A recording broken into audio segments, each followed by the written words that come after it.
我儿此行辛苦，心疾已经痊愈了。回父亲，已经痊愈。甚好。在花园，你除了治愈心疾，还做了些什么？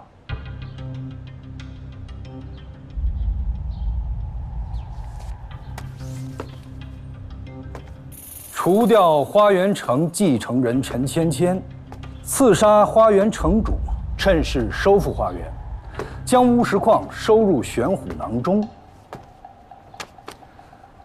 临走的时候，你做的这一切计划，一个都没完成。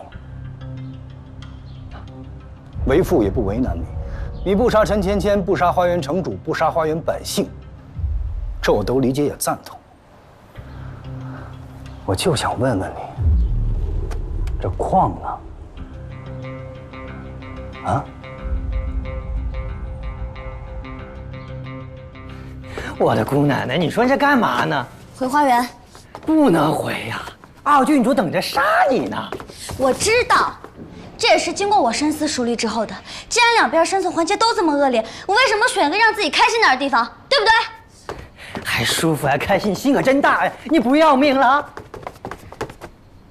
你以为我留在这就有命吗？啊！少君夫人要回娘家，需先将女德抄写百遍，熟了规矩才能回去。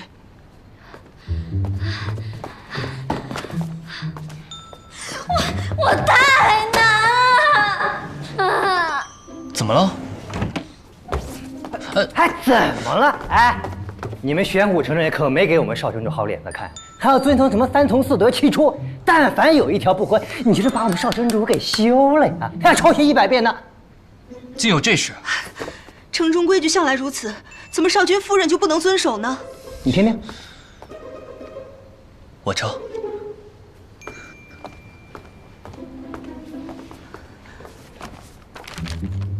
不顺父母者出，膝下无女者出。不对啊，在玄虎城是膝下无子者出。